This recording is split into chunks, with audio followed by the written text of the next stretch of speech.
Some of the more than 15,000 soldiers serving at home in Europe say tramping the streets is a far cry from the foreign adventures they signed up for and that they feel powerless to defend against militants.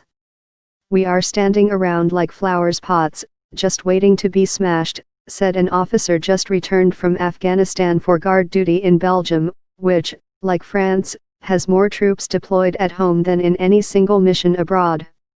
Security personnel have been targeted in both countries, but patrols begun as a temporary measure after Islamic State attacks in 2015 have become permanent fixtures as opinion polls show that people are reassured by soldiers on show at home. Italy has had soldiers on the streets since 2008, Britain used them briefly this year and, along with Spain, is prepared for deployments if threat levels rise. Despite their painful history, Germany and Austria have debated having military patrols at home for the first time since World War II.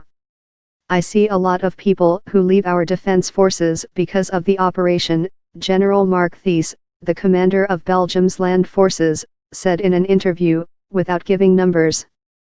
Not everyone agrees.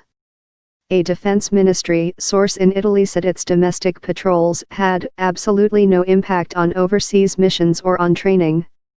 But some in NATO worry protracted domestic operations will make key members of the 29-strong transatlantic alliance less ready to deploy to Afghanistan or Eastern European borders with Russia.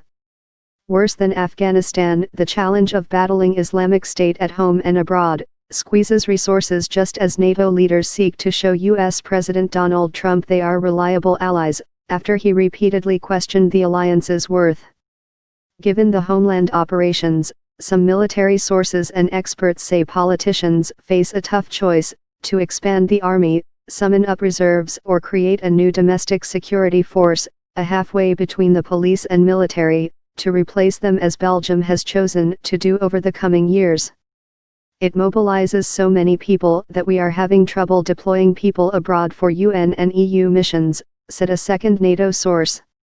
The operations put 10,000 heavily armed combat troops on the streets in France and 1,800 in Belgium after Islamic State attacks in early 2015.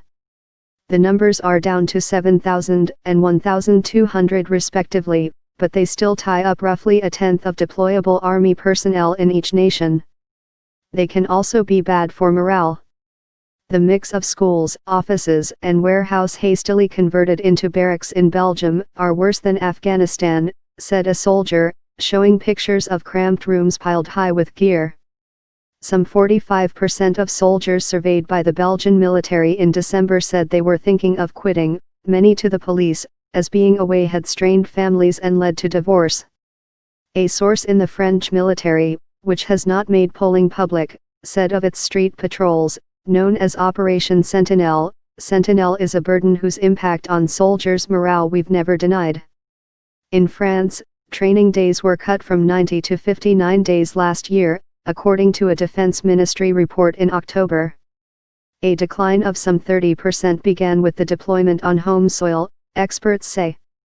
"The longer they do it, the less sharp as a military they are," said General Sir Richard Barrons, Britain's former military chief. "But once you are committed to this, it takes a very brave politician to turn it off." The new head of France's armed forces, which has thousands of troops abroad fighting Islamist militants in the Sahel, Iraq, Syria, and elsewhere, says something has to give.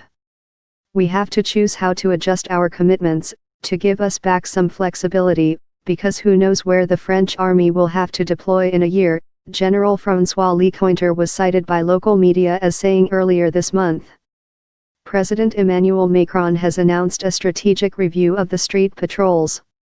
His new armed forces minister, Florence Parly, said on Tuesday they would not be cut but would be made more flexible.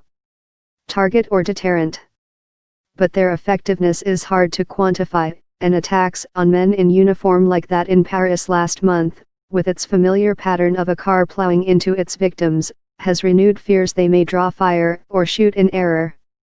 "It's a PR operation, nothing more," said Wally Struis, a professor emeritus at Belgium Royal Military Academy. But Belgium's Thies and others see no end to the operations, which give the military an extra argument against years of declining budgets.